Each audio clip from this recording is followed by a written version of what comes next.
तो वो बाबा साहब भीमराव अंबेडकर के दिए हुए संविधान की बदौलत है। अगर समानता का अधिकार हमें दिया तो वो बाबा भीमराव अंबेडकर साहब ने हम लोगों को दिया।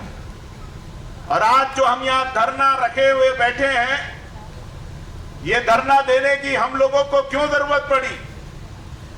आखिर आज इतनी गर्मी में, इतनी धूप में, 44 टेम्परेचर के अंदर इस पूरे उत्तर प्रदेश का नौजवान, किसान, गरीब, मजदूर, हिंदू, मुसलमान आज क्यों तहसीलों के ऊपर धरने के अंदर बैठा है?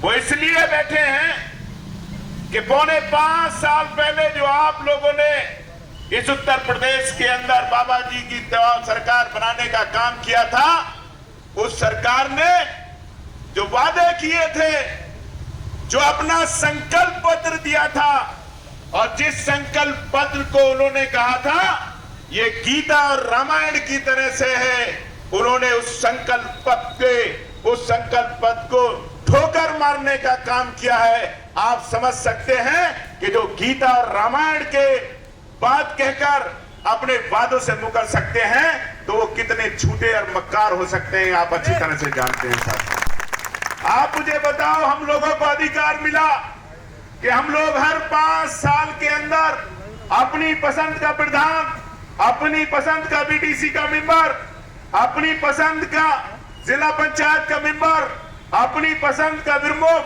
अपनी पसंद का जिला पंचायत का अध्यक्ष, अपनी पसंद का एमएलए, एमपी और सरकार बनाने का काम करते हैं। साथियों बताओ, अभी निकली जिला पंचायत का चुनाव आप लोगों ने देखा। अकेले उत्तर प्रदेश या अमरोहा जिले की बात नहीं कर रहा हूं साथियों, ये पहली सरकार है जो नैतिकता का पाठ हम लोगों को पढ़ाती थी, जो समाजवादी पार्टी के लोगों के खिलाफ वो कहती थी कि समाजवादी के लाल टोपी वाले, ये समाजवादी पार्टी के लाल टोपी नहीं, ये लाल टोपी वाले गुंडे हैं। मैं पूछना चाहता हूं भारतीय जनता पार्टी के लोगों से, बताओ, एक नामांकन करने जाती हुई बहन के कपड़े फाड़ने का काम किया।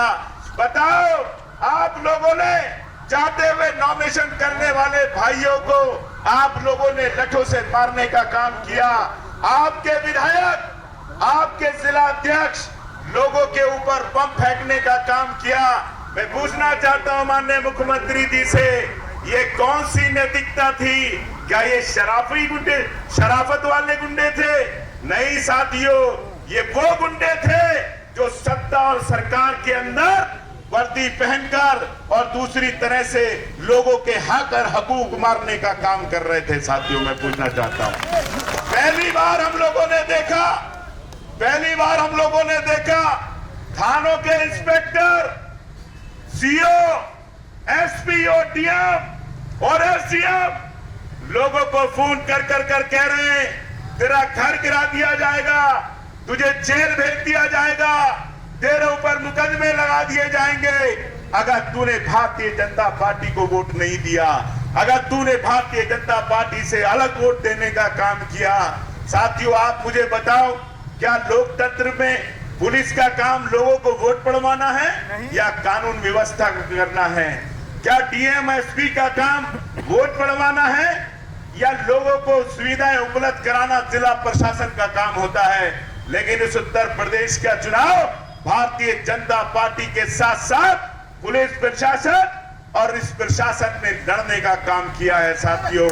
और कह दिया है अखिलेश यादव जी ने, उन्होंने कहा कि कोई बात नहीं, ये लोकतंत्र है, अगर लोकतंत्र के अंदर जनता का फैसला समाजवादी पार्टी के हक के अंदर आता है तो यकीन रखना साथियों, ऐसे अधिकारी, ऐसे लोग जिन्होंने बेईमान कर बहनों को बेइज्जत करने का काम किया है, जिन्होंने महिलाओं के कपड़े फाड़ने का काम किया है, उनको, ऐसे लोगों को सजा देने का काम समाजवादी पार्टी की सरकार करेगी। मैं आपसे कहना चाहता हूं साथियों, आप मुझे बताओ, हम लोग सरकार क्यों चुनते हैं? क्या किस लिए सरकार का चुनाव होता है?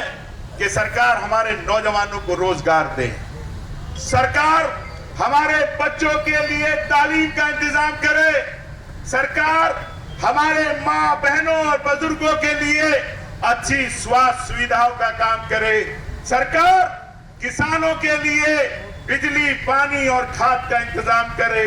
सरकार हमारी माँ बहनें, वो माँ बहनें जो बेवा हो गई हैं, जो विधवा हो गई हैं, उनके पास उनके बच्चों का सहारा नहीं बचा है।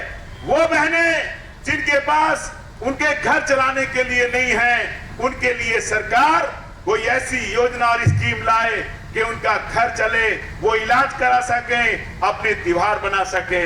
मैं पूछना चाहता हूं साथियों, आप मुझे बताओ, यहां पर बैठे हुए और खड़े हुए क्या हमारे वो वकील साहिबान हो और ये टोपी लगाकर, वर्दी पहनकर जो हमारे पुलिस वाले भाई खड़े हैं, मैं दावे से कह सकता हूं ये कोई अंबानी अडानी के बेटे नहीं हैं। ये पुलिस वाले या डीएम एसडीएम कोई किसी उद्योगपति के बेटे नहीं हैं। ये वकील ये किसी उद्योगपति के बेटे नहीं हैं। अडानी अंबानी के बेटे होते तो यहाँ पर खड़े होकर पुलिस की ड्यूटी नहीं कर रहे होते।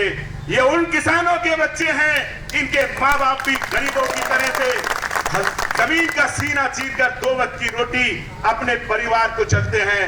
मैं आपसे जरूर कहना चाहूंगा अपने पुलिस वाले साथियों से कि जब किसानों के ऊपर आपका डंडा चलता है, जब नौजवानों के ऊपर आपका डंडा है, आपका भाग्य अच्छा था या आप पढ़े लिखे ज्यादा अच्छे थे, आपको नौकरियां मिल गई, लेकिन इस उत्तर प्रदेश के अंदर अगर 40 लाख नौजवान बेरोजगार फिर रहा है और उस बेरोजगार नौजवान पर आप लाठी चलाते हो, तो लाठी चलाने से जरूर ये पहले सोच लिया करो, सरकारें बदलती रहती हैं, लेकिन जिन पे लाठी उठा रहे हो वो भी आपकी तरह आपका भाई है, आपकी तरह आपका बेटा है। जिस तरह से यहाँ पर अधिकारी बैठकर गरीबों के खिलाफ मुकदमे लिख रहे हैं, मुकदमे लिखने से पहले ये जरूर सोचा करो कि जिस गरीब किसान के खिलाफ मुकदमा लिख रहे हो, क्या उसे गन्ने का रेट मानने का हक नहीं है? मैं पूछना चाहता हूं डीएम एसडीएम साहब से, बताओ ये चीनी मिल है चंदनपुर की, ये है चीनी मिल आपकी हसनपुर चीनी मिल, ये है धनौरा चीनी मिल, क्या कसूर है हम किसानों का? क्या हमने गन्ना दे दिया, हमारे त्योहार नहीं बनने, हम लोगों के बच्चों की फीस जमा नहीं हो रही, बिजली के बिल वाले हमारा कनेक्शन काट देते हैं, आपका अमीन जाकर रोजाना हम लोगों को पकड़कर तहसील के लॉकअप में डालता है, आप अपनी वसूली तो कर लेते हो, लेकिन मैं पूछना चाहता हूं एसडीएम साहब, कभी चीनी मिल वालों से कह दो कि हमारा 40 करोड़ रुपया ये चीनी मिल वाले हमें जरूर दे दें साथियों। अगर हमारे बच्चे पल जाएंगे, क्या हम लोग अपने चीनी मिल का यहाँ पर वो मांगते हैं तो क्या बुरा करते हैं? आपसे पूछना चाहता हूँ, बताओ, आपसे सवाल है कि पिछली सरकार पिछले 14 दिन का वादा किया था कि 14 दिन के अंदर हम लोग आपके गन्ने का भुगतान कर देंगे। यहाँ पर बैठा हुआ कमाल अख्तर खड़े होकर चैलेंज करता है, लेकर आओ वो एक किसान जिसका भुगतान इन चीनी मिलों ने कर दिया हो। साथियों, आपके गन्ने, आपका ब्याज तक इन लोगों ने नहीं देने का काम किया। साथियों, मैं पूछना चाहता हूं, क्या कहा था इन्होंने कि 2 करोड़ नौजवानों को रोजगार देंगे, हर साल 2 करोड़ नौजवानों को रोजगार देंगे। झूम के पागल हो गया नौजवान, घर घर मोदी, हर हर मोदी नारा लगा दिया।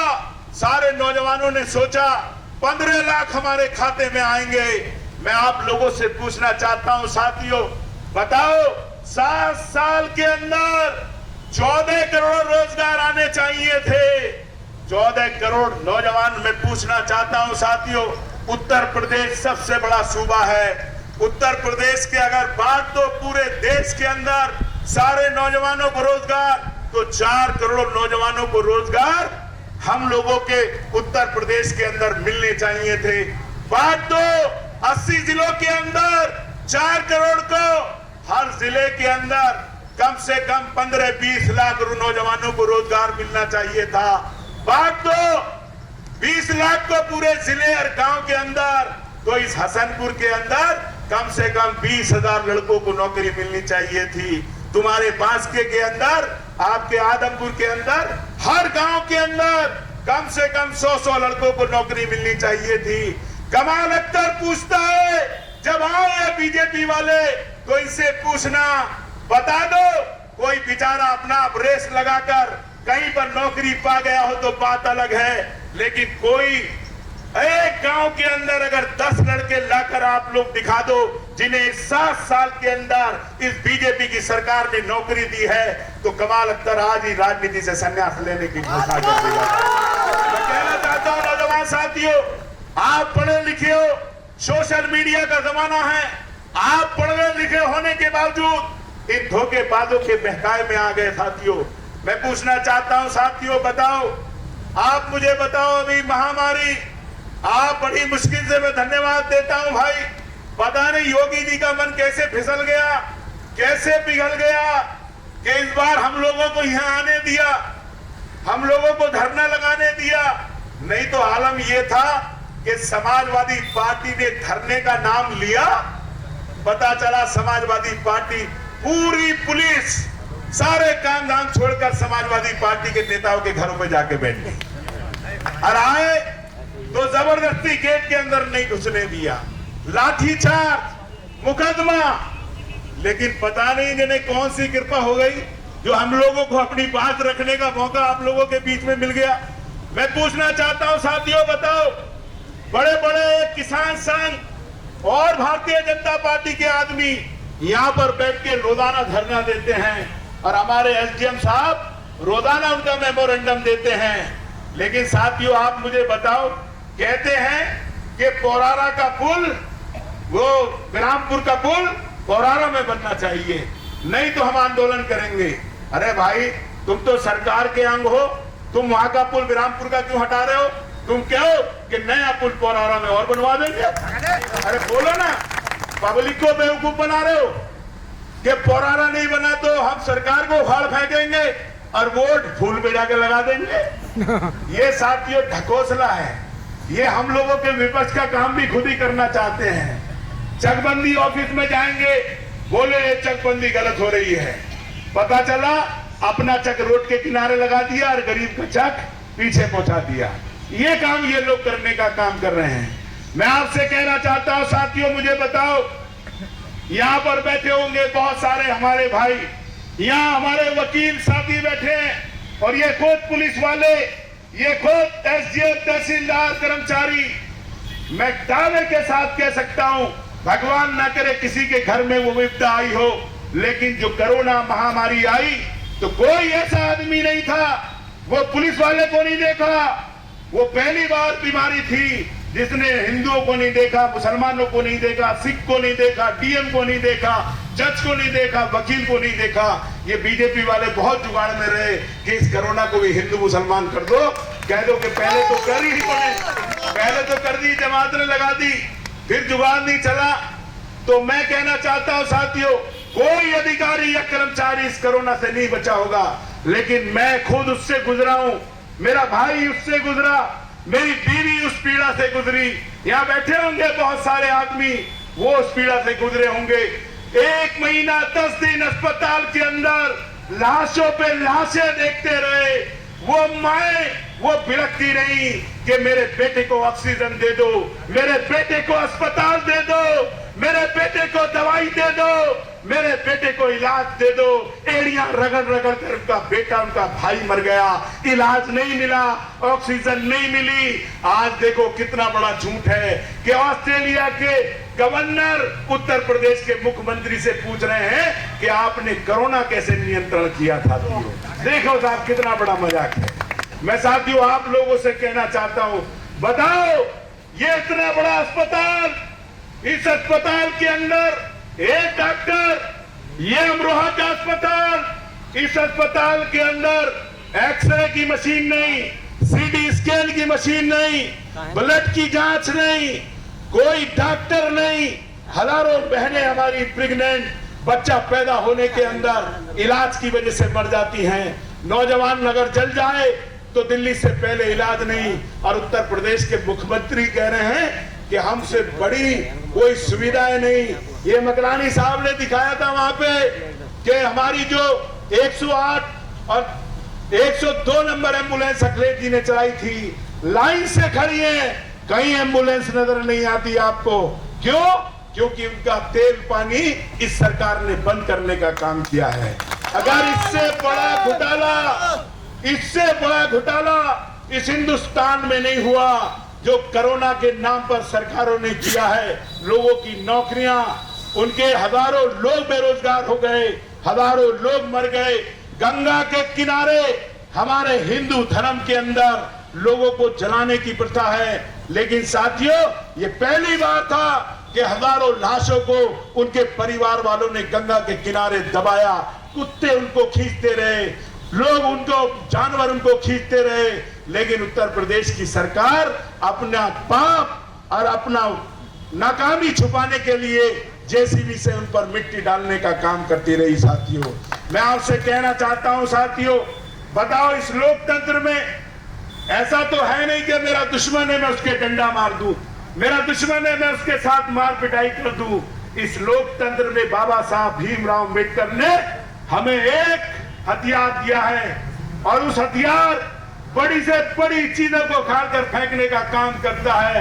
यहाँ पर बैठा हुआ एक एक समाजवादी पार्टी इसलिए नहीं कि उन हजारों नौजवानों को श्रद्धांजलि के लिए जो कोरोना के अंदर जिनकी कब्रों के दबाने पे कब दफीने के अंदर तख्ते नजर नहीं आए, जिन्हें पुष्टिवान नहीं मिले, उन हजारों भाइयों को श्रद्धांजलि देने के लिए जिनके लिए वहां पर चिता के लिए लकड़ियां नहीं मिली। और साथियों आलम क्या था, जो चिता की लकड़ी 2000 रुपए में मिलती थी वो चिता की लकड़ी 20-20 हजार रुपए में लोगों को मिली है। साथियों मैं आपसे कहना चाहता हूं उनकी श्रद्धांजलि के लिए इस सरकार को उखाड़ फेंकने का संकल्प लेकर यहां से जाओ और जो बेईमानी आई है, जो बेईमानी तुम लोगों ने की है 2022 विधानसभा के अंदर, ये उत्तर प्रदेश की जनता आपको जवाब देने के लिए तैयार खड़ी है। साथियों मैं आप लोगों से और ये बात कहना चाहता हूं, साथियों बताओ आप लोगों से पूछना चाहता हूं, ये बिजली विभाग वाले बड़ा ढकोसला पीटते हैं, ढंढोरा पीटते हैं कि हम लोग 20 घंटे बिजली दे रहे हैं। साथियों मैं पूछना चाहता हूं आप लोगों से, इसके अंदर अगर कोई विभाग गरीबों के साथ सबसे ज्यादा बदसलूकी, गरीबों के साथ सबसे ज्यादा दुर्व्यवहार, गरीबों का सबसे ज्यादा उत्पीड़न कर रहा है तो वो विभाग है बिजली विभाग। साथियों आप बताओ, यहां पर खड़े हैं लोग, अधिकारी खड़े हैं, अगर पुलिस को भी किसी के घर में जाना होता है, कैसे घर में सो रहे हैं, बिजली वाला चढ़ता है और जाकर झूठा मुकदमा बिजली चोरी का लिखने का काम करता है।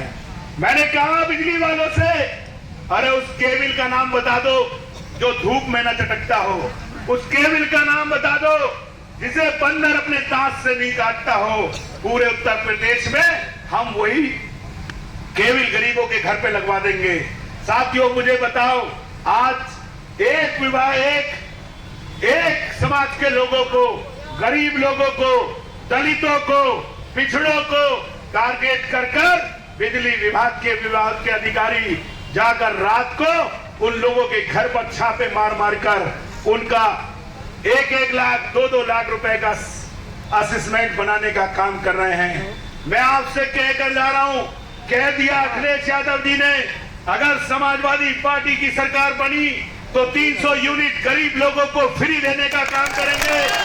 और एक और मैं आप लोगों से कहना चाहता हूं कि जिन गरीब लोगों के खिलाफ इन बिजली वालों ने झूठे मुकदमे लिखे हैं, कमाल अख्तर आपसे वादा करता है और मैंने इनसे कहा था कि एक्शन साहब याद रख लेना, जेई साहब याद रख लेना, अगर समाजवादी पार्टी की सरकार बनी तो बुंदेलखंड में भी हो गए तो बुंदेलखंड से लाकर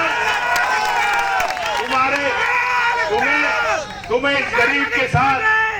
इस गरीब के साथ इंसाफ करना पड़ेगा, इस गरीब का पैसा लौटाना पड़ेगा। ये वादा कमाल अख्तर से करता है। मैं पूछना चाहता हूं गरीब किसानों से, बताओ जब समाजवादी पार्टी की सरकार थी तो लोग कहते थे भूड़ के अंदर मूंगफली के अलावा कुछ नहीं होता। बताओ आज कमाल अख्तर खड़े होकर कहता है अगर भूड़ के अंदर गन्ना हो रहा है, अगर भूड़ के अंदर आलू हो रहा है, अगर भूड़ के अंदर गेहूं हो रहा है, अगर भूड़ के अंदर ट्रिपल बंड हो रहा है, तो इसलिए हो रहा है कि जब मुलायम सिंह यादव की सरकार बनी और जब अखिलेश यादव की सरकार बनी तो 7,000 रुपए में 27,000 हम लोगों ने ट्यूबवेल लगवाने का काम इस क्षेत्र के अंदर किया। साथियों, आप बताओ, बड़ा धरना देते हैं ये किसान संघ वाले, अरे जाओ मुख्यमंत्री जी के पास, चैलेंज करता है कमा लगता तुम्हें, जाओ जाकर सामान्य योजना ट्यूबवेलों की चालू करा दो। जो ट्यूबवेल 7,000 रुपए में लगता था, आज वो ट्यूबवेल 2 लाख और 1.5 लाख रुपए में लग रहा है। साथियों, कमाल अख्तर क्या कर जाता है, किसानों के मीटर लग रहे हैं। अब जो किसान ट्यूबवेल चलाता था 9,000 सालाना देता था, अब वो 18,000 रुपए कर दिया। अब 18,000 भी छोड़ दो, मीटर लग गया, मीटर में कहेंगे चोरी कर रहा है, 40,000 रुपए महीना तुमसे देने की तैयारी है। साथियों, मैं कहकर जा रहा हूं, अगर समाजवादी पार्टी की सरकार बनी तो ये जो गरीब किसानों की सामान्य योजना है, इसको अगले दिन चालू कराने का काम समाजवादी पार्टी करेगी। ये जो इन्होंने गरीबों के बिल बढ़ाए हैं 60%, इसको घटाने का काम करेगी। मैं आप लोगों से यही अपील करता हूं कि आप जहां पर आए हुए जितने भी हमारे नौजवान हैं, जितने हमारे साथी हैं, अब बताओ, तुम बीजेपी जैसी षड्यंत्रकारी पार्टी से लड़ने की तैयारी कर रहे हो, अब 2 घंटे धूप में नहीं बैठ सकते, तो बताओ कैसे काम चलेगा। ये पत्रकार यहाँ का फोटो नहीं दिखाएंगे, यहाँ का फोटो नहीं दिखाएंगे भाई, यहाँ का फोटो दिखाएंगे जो बीच वाला है, ये वाला फोटो। इसलिए तुमसे कह रहा हूँ, यहाँ के बैठ जाओ, 2 मिनट की बात और है। जो धरने में आए यहाँ बैठो, बीच में जो आए धरने में इन्हें पता चल जाए, बैठो। ये बीच वाला पता कर इधर आओ, बैठो। थोड़ा कर दिया, कहीं किसी बीजेपी वाले ने दारू पी के मूत्रदान कर दिया तो उसे इतना बड़ा छापते हैं कि आज फला विधायक जी ने क्षेत्र के अंदर मूत्रदान किया। और अगर हम इतनी बड़ी तादाद में धरने वाला है तो इतना सा लिखेंगे, किसानों का उत्पीड़न नहीं होने देंगे। और फोटो छापना हुआ तो वही वाला छापेंगे, बीच वाला, इधर वाला नहीं छापेंगे। लेकिन हमारे पत्रकार अच्छे हैं बेचारे, आपसी संबंधों में मामला चला देते हैं। मैं साथियों आप लोगों से यही कहना चाहता हूं और मैं प्रशासन के अधिकारियों से बताना चाहता हूं, मेरे बाद मेमोरेंडम पढ़ के सुनाएंगे। जो भी अधिकारी यहाँ पे है, हम लोगों ने उन्हें टाइम दिया था 12:30 बजे का, 4 मिनट बाद 1 बज रहा है।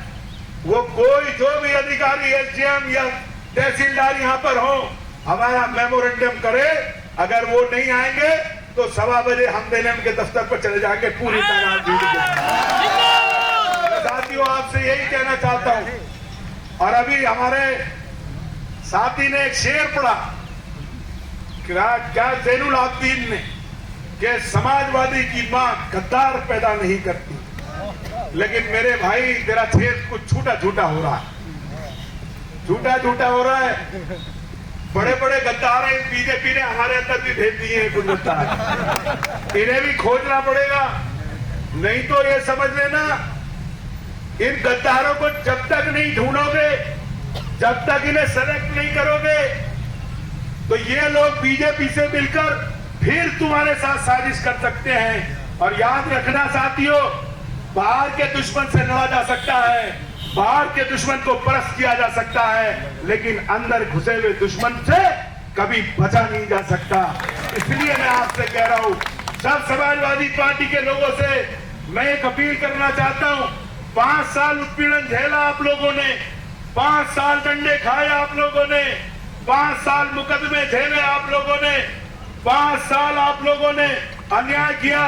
मैं पूछना चाहता हूं, बताओ अकेली समाजवादी पार्टी के अलावा कौन सी पार्टी है जो गरीबों के लिए लड़ रही थी? अगर आपसे पूछना चाहता हूं कि आप बताओ, आप साथियों सवाल करो।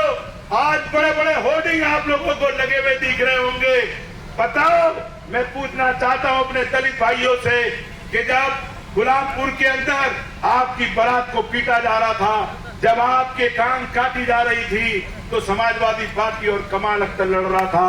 बताओ, जब गंगा के किनारे की फसल एसडीएम तहसीलदार बैठकर नीलाम कर रहे थे, तब यही यशवीर नागर था, यही मनोज त्यागी था जो लड़कर आप लोगों की फसल बचा रहा था। कहां गए ये होर्डिंग पोस्टर वाले?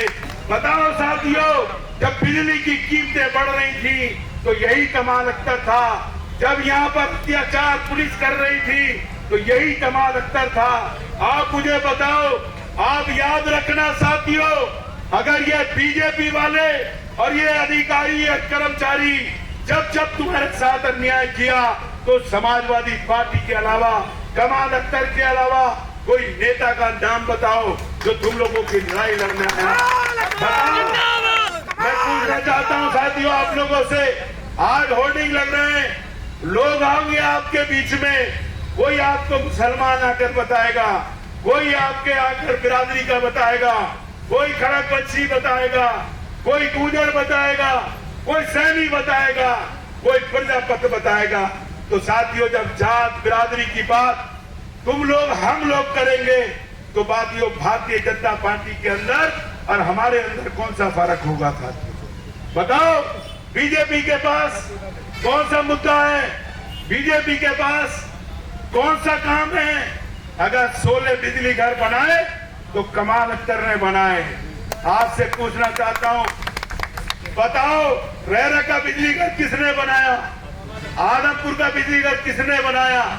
बताओ दारापुर का बिजली घर किसने बनाया? इकौंदा का बिजली घर किसने बनाया?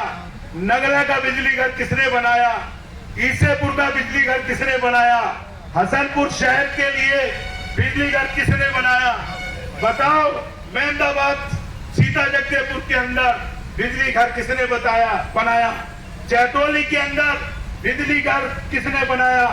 और कह रहे हैं कमाल अख्तर खड़े होकर, लेकर आओ कोई एक गांव लाकर दे दो 432 गांवों में जो ये कह दे कि बिजली नहीं है। अगर हर गांव के अंदर बिजली पहुंचाने का काम किसी आदमी या किसी सरकार ने किया तो अखिलेश यादव और समाजवादी पूछना चाहता हूं साथियों, बताओ डिग्री कॉलेज बन गया, अरे सरकार डिग्री कॉलेज को चालू ही करा दो। आपका बस अड्डा बन गया, आप बसें चलवा दो। मैं सिर्फ यही कहकर अपनी बात खत्म करता हूं, निकल जाओ किनारे किनारे, सब लोग अपनी जगह बैठे रहना, निकल जाओ गांव गांव और जाकर कहो कि सरकार अत्याचारी है, जुल्मी है, इसे बदलना है। और आने वाले समय के अंदर हम लोग इस सरकार को बदल कर रहेंगे। बैठ रहो, बैठे साहब, बैठ जाओ, बैठ। हाँ ज्ञापन लाओ, ज्ञापन लाइट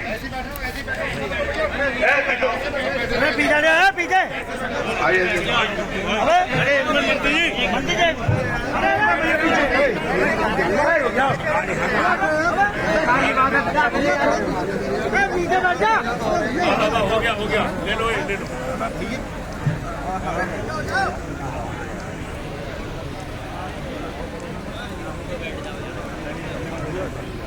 बैठो।